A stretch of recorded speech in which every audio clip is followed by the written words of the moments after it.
Harry Potter and the Philosopher's Stone by J.K. Rowling. Voiced by Storyteller's Chamber. Part 4, The Keeper of the Keys. Boom! They knocked again. Dudley jerked awake. "Where's the cannon?" he said stupidly. There was a crash behind them and Uncle Vernon came skidding into the room. He was holding a rifle in his hands. Now they knew what had been in the long, thin package he had brought with him. "Who's there?" he shouted. "I warn you, I'm armed." There was a pause. Then, smash! The door was hit with such force that it swung clean off its hinges, and with a deafening crash landed flat on the floor. A giant of a man was standing in the doorway. His face was almost completely hidden by a long, shaggy mane of hair and a wild, tangled beard, but you could make out his eyes, glinting like black beetles under all the hair. The giant squeezed his way into the hut, stooping so that his head just brushed the ceiling.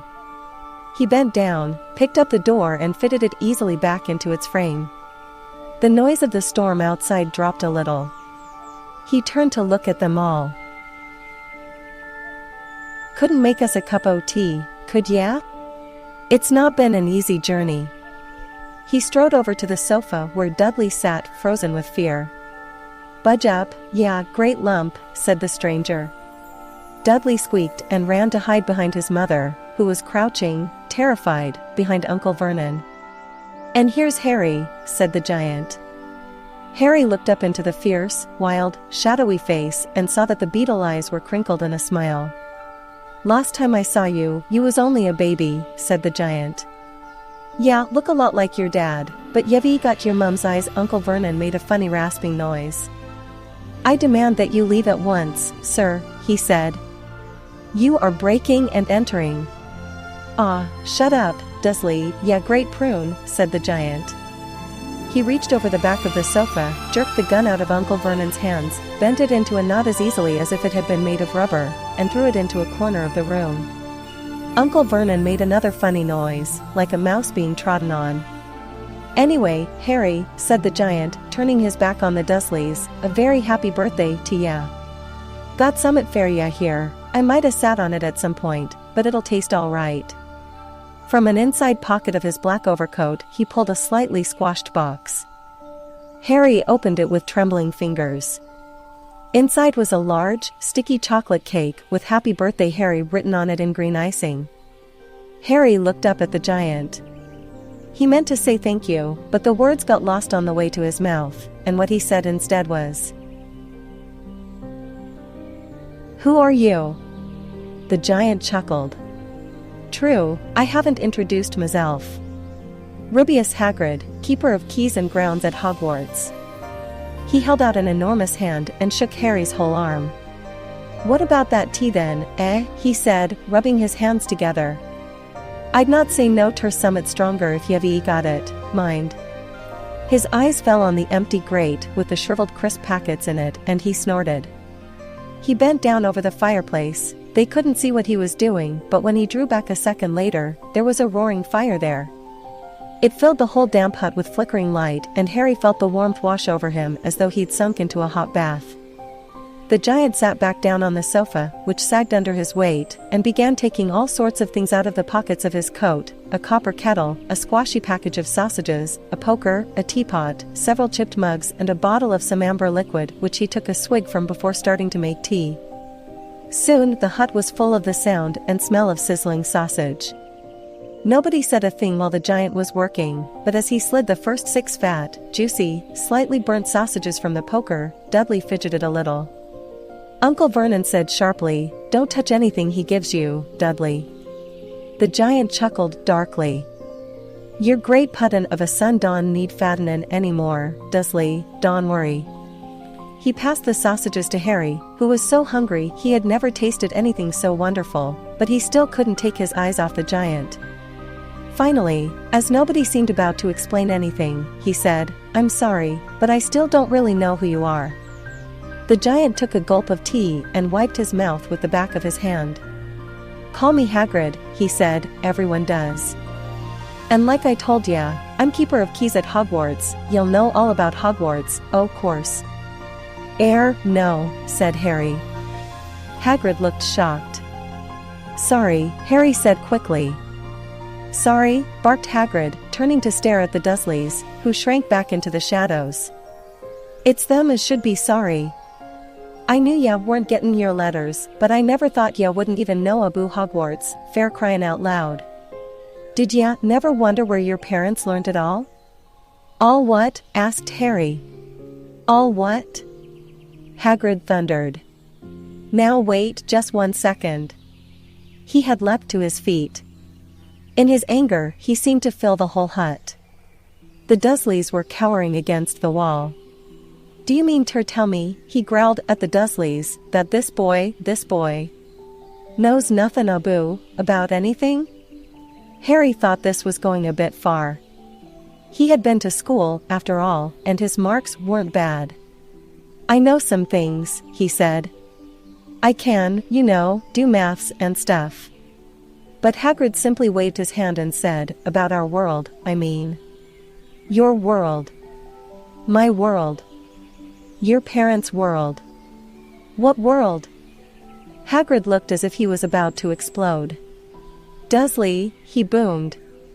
Uncle Vernon, who had gone very pale, whispered something that sounded like Mimblewimble. Hagrid stared wildly at Harry.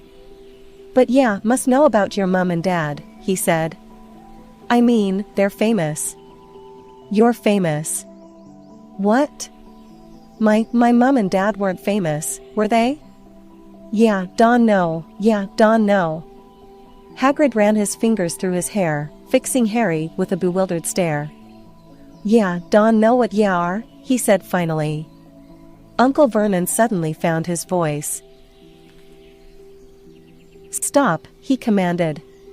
Stop right there, sir. I forbid you to tell the boy anything.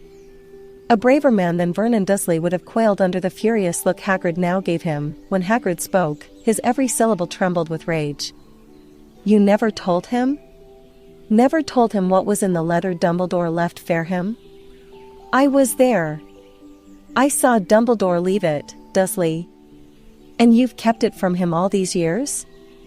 Kept what from me? Said Harry eagerly. Stop. I forbid you, yelled Uncle Vernon in panic. Aunt Petunia gave a gasp of horror. Go boil your heads, both of ya, said Hagrid. Harry, you're a wizard. There was silence inside the hut. Only the sea and the whistling wind could be heard. I'm a what? Gasped Harry. A wizard, oh course, said Hagrid, sitting back down on the sofa, which groaned and sank even lower, and a thumpin' good un, I'd say, once you've been trained up a bit. With a mum and dad like yours, what else would ya be? And I reckon it's about time ya read your letter. Harry stretched out his hand at last to take the yellowish envelope, addressed in emerald green to Mr. H. Potter, the floor, hut on the rock, the sea. He pulled out the letter and read, Hogwarts School of Witchcraft and Wizardry Headmaster, Albus Dumbledore, Order of Merlin, First Class, Grand Source, CHF, Warlock, Supreme Mugwump, International Confede of Wizards. Dear Mr. Potter, we are pleased to inform you that you have a place at Hogwarts School of Witchcraft and Wizardry. Please find enclosed a list of all necessary books and equipment. Term begins on September 1st. We await your owl by no later than July 31st. Yours sincerely, Minerva McGonagall, Deputy Headmistress. Questions exploded inside Harry's head like fireworks, and he couldn't decide which to ask first. After a few minutes he stammered, What does it mean, they await my owl?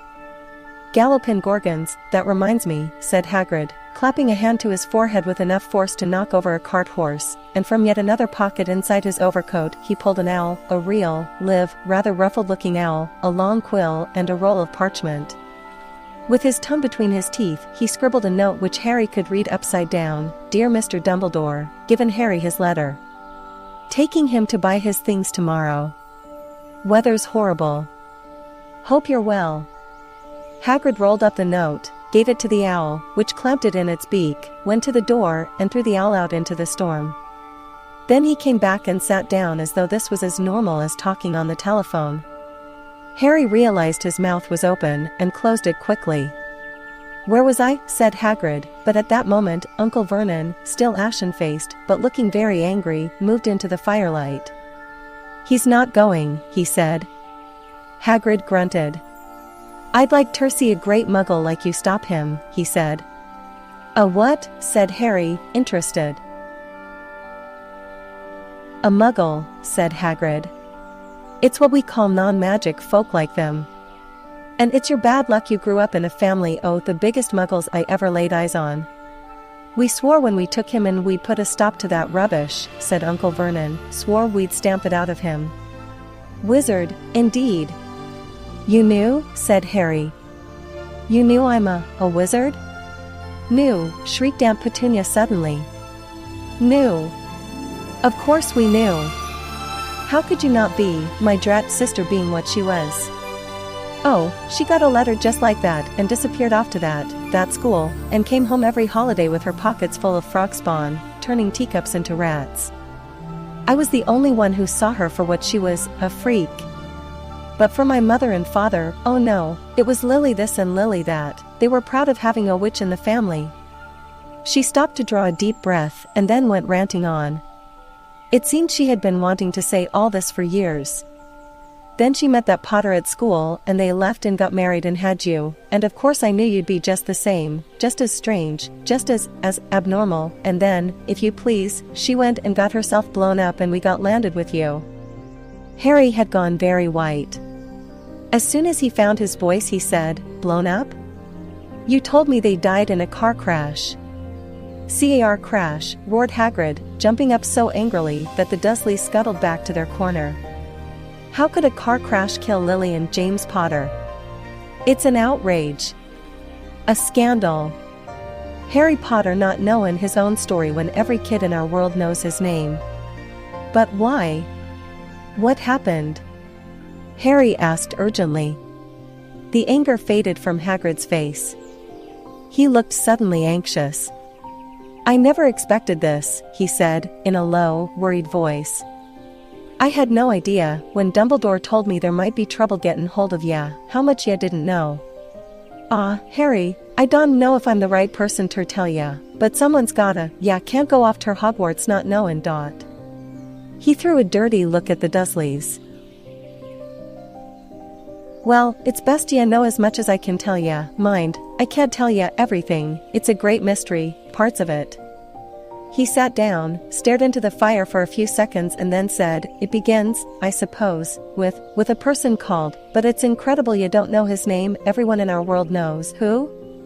Well, I don't like saying the name if I can help it." "No one does." "Why not?" "Gulpin gargoyles, Harry, people are still scared." "Blimey, this is difficult. See, there was this wizard who went bad. As bad as you could go. Worse. Worse than worse. His name was Hagrid gulped, but no words came out. "Could you write it down?" Harry suggested. "Nah, can't spell it."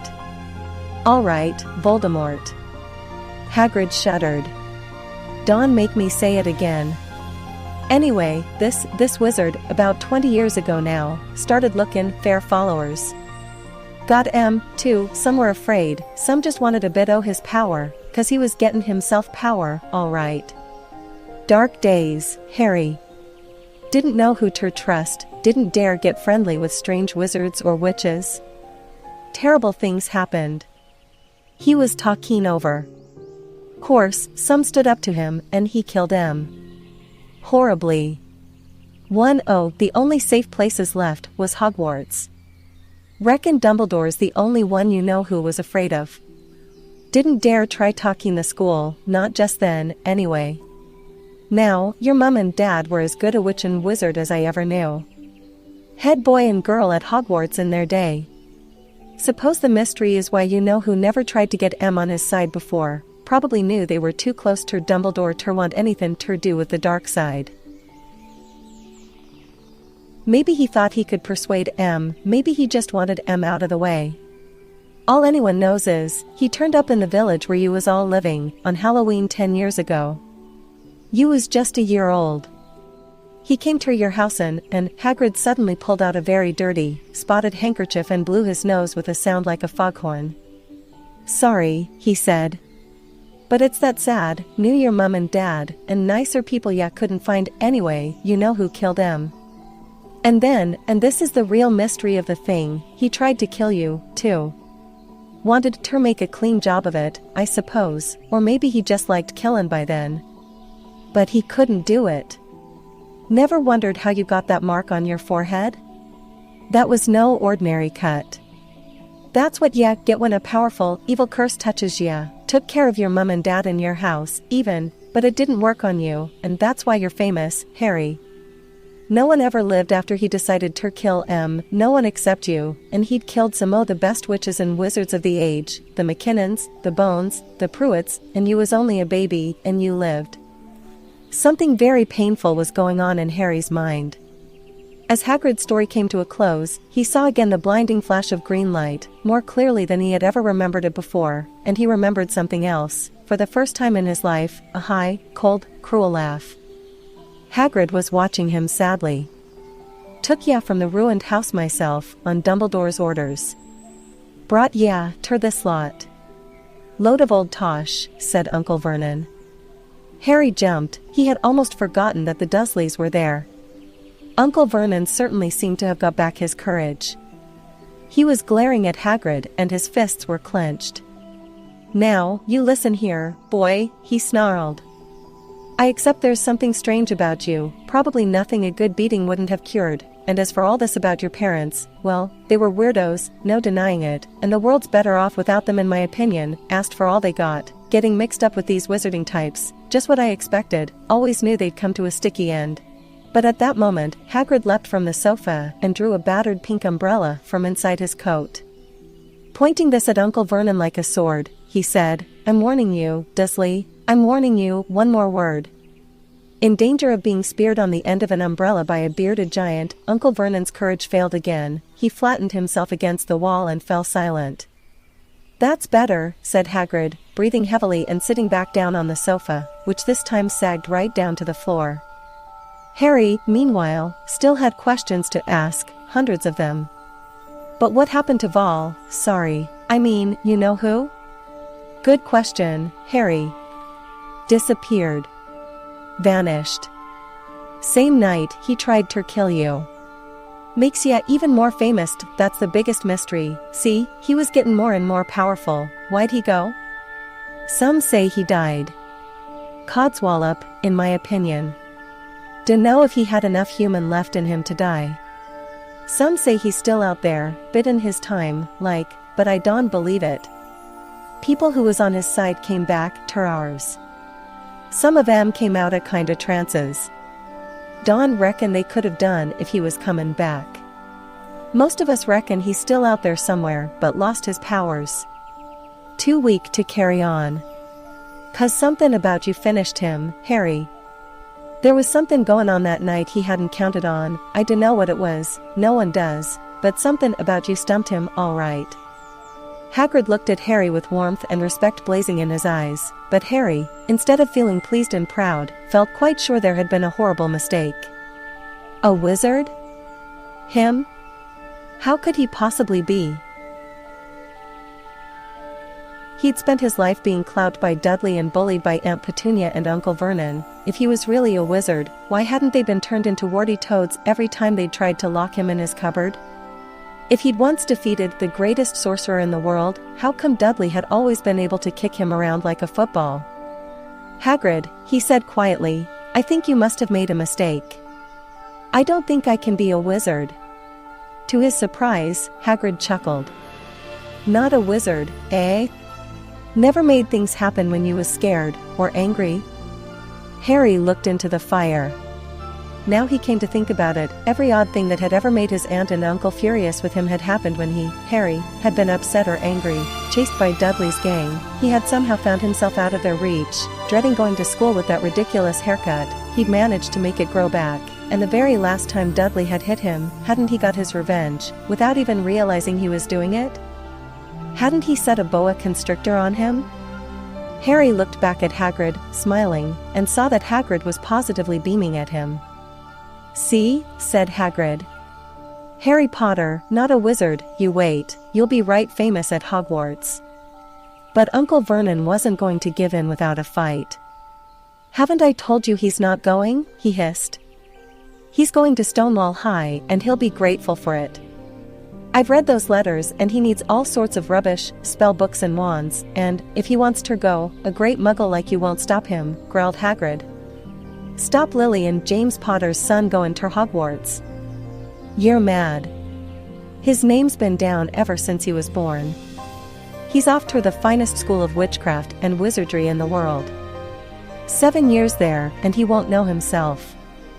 He'll be with youngsters of his own sort, fair a change, and he'll be under the greatest headmaster Hogwarts ever had." Albus Dumbledore. "I am not paying for some crackpot old fool to teach him magic tricks," yelled Uncle Vernon.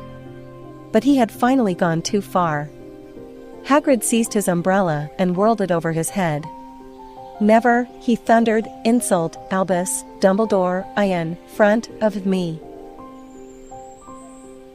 He brought the umbrella swishing down through the air to point at Dudley. There was a flash of violet light, a sound like a firecracker, a sharp squeal, and next second, Dudley was dancing on the spot with his hands clasped over his fat bottom, howling in pain.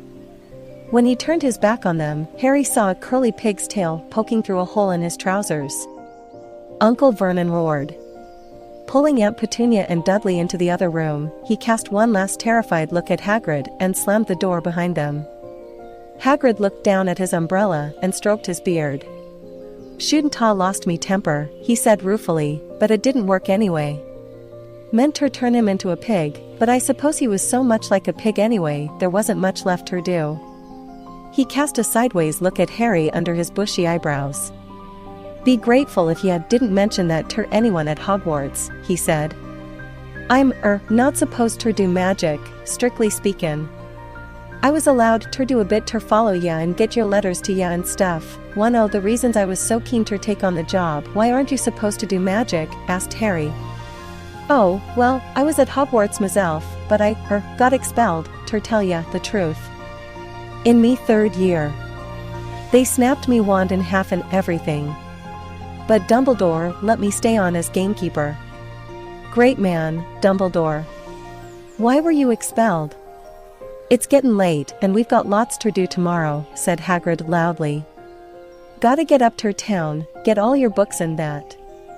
He took off his thick black coat and threw it to Harry. "You can kip under that," he said.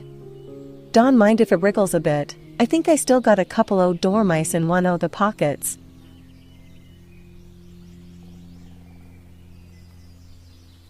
Thank you to all my amazing subscribers for tuning in to my audiobook channel. Your support means the world to me. If you haven't already, please hit that subscribe button and turn on notifications so you never miss a new upload. I release new videos every Monday and Friday at 2 p.m. New York time, so be sure to check back regularly for fresh content. Happy listening!